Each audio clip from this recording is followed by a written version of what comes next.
Hello everybody and welcome back to the channel today.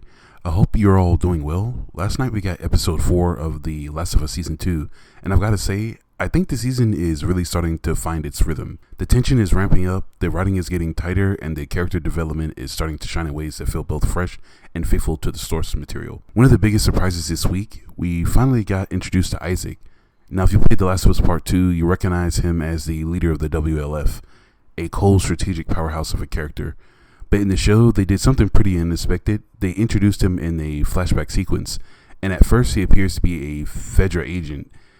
That immediately had me raising my eyebrows. I was a little confused about that. But immediately he reveals that he's not with the Fedra, and he was just working with them to meet up with his WLF agents as well.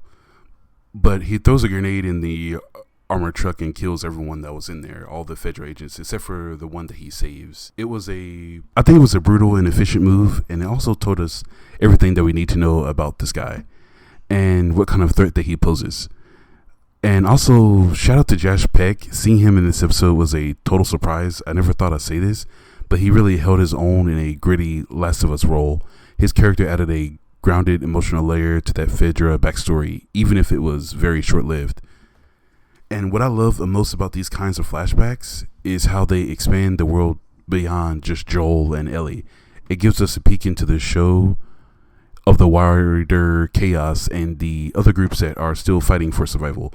It shows that these factions, Fedra, the WLF, and beyond aren't just background noise. They're active, they're dangerous, and they've got their own stories to tell as well.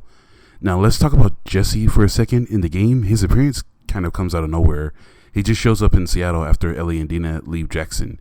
We never really learn what he went through to find them, and since this show is adding and changing a lot of things, I really hope the show takes the opportunity to show the journey that he goes on and gives us those moments of struggle and survival. It will make his character arc feel way more earned and impactful.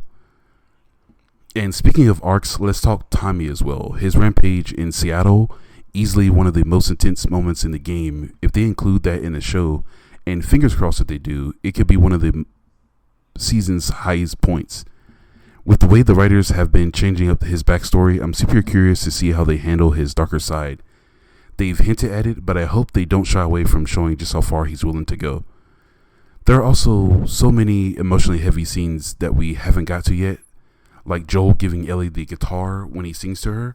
And that was such a quiet but meaningful moment in the game. And Joel's confession to Tommy and Jackson about what happened in Salt Lake City. If they include that, it's going to hit hard. Though with that therapist scene in episode 1, maybe they're handling some of that internal guilt differently this time around. Still, all in all, I think this episode was a win. Strong writing, good pacing, surprising character reveals, and some powerful foreshadowing. If they keep this momentum going, we're in for a unforgettable season. Anyway, that's going to do it for today's breakdown. If you enjoyed this video, don't forget to like, subscribe, and hit that notification bell so you don't miss any future breakdowns or deep dives. We got a lot more Last of Us content coming your way, especially as the season keeps rolling out these major story beats. Let me know what you think of episode 4 in the comments.